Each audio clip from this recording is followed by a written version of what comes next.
अस्सलाम वालेकुम, मैं हूँ Sadia Uzair. Welcome back to Sadia Uzair's kitchen. तो आज मैं आप ही लोगों की फरमाइश पे आपके साथ शेयर करने जा रही हूँ बिहारी कबाब की रेसिपी। तो चलिए शुरू करते हैं। बिस्मिल्लाहिर्रहमानिर्रहीम। बिहारी कबाब बनाने के लिए यहाँ पर मैंने लिया है 1 किलो गाय का गोश्त। और आप देखें, बिहारी कबाब बनाने के लिए गोश्त की कटिंग मैंने कुछ इस तरह से करवाई है।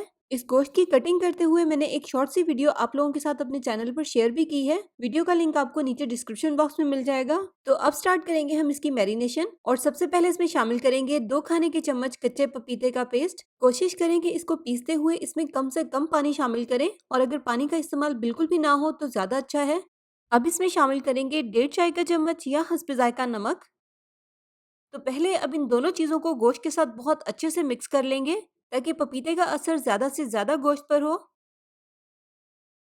मिक्स करने के बाद अब अगर आपके पास टाइम है और अगर हो सके तो आप इसको आधे घंटे के लिए इसी तरह छोड़ दें, और बाकी सारे मसाले आधे घंटे के बाद इसमें शामिल करें।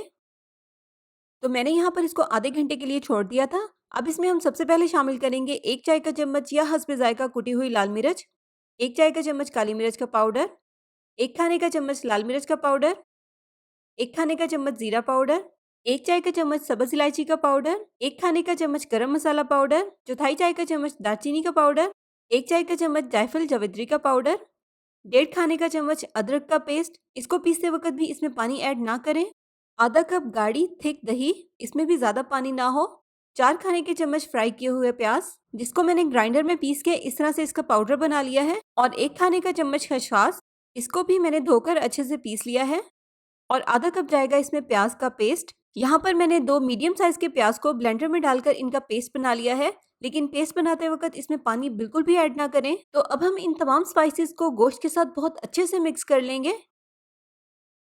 मिसालों को मिक्स करने के बाद अब इसमें हम शामिल करेंगे 3/4 कप यानी कि पौना कप मस्टर्ड ऑयल, सरसों का तेल। बिहारी कबाब में सरसों के ऑयल का ही इस्तेमाल होता है, और इस तरह से ऑयल अगर मिसालों के बाद शामिल करें तो गोश्त में मिसालों का फ्लेवर बहुत अच्छे से जज्ब हो जाता है। और अगर मुमकिन हो तो ऑयल आप बारबेक्यू करने से 2 घंटे पहले शामिल करें, उससे गोश्त की मैरिनेशन बहुत अच्छी होगी।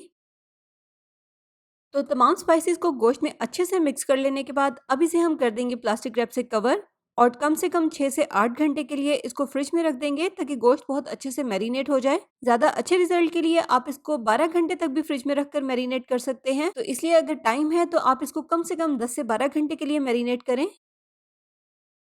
तो यहाँ पर मैंने इसको 12 घंटे तक फ्रिज में रखकर मैरिनेट किया है। अब हम इससे बारबेक्यू करेंगे, और बारबेक्यू करने के लिए हमें चाहिए होंगी इस तरह की सीखें।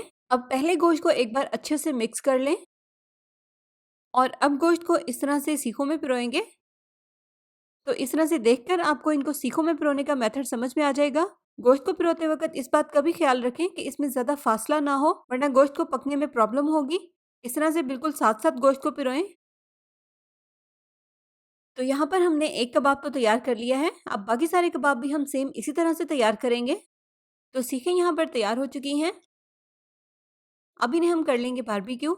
बारबेक्यू करने के लिए इनको 20 से 25 मिनट का टाइम लगेगा। आप चेक करते रहिएगा, और इस तरह से इनके ऊपर ऑयल की ब्रशिंग भी करेंगे।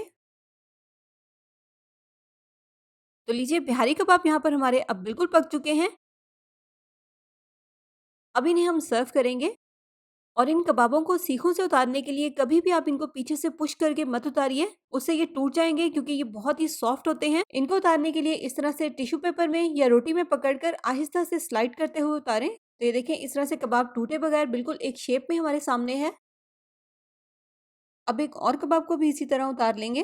तो ये देखें, कबाब कितने सॉफ्ट बने हैं और बहुत ही आसानी के साथ टूट भी रहे हैं।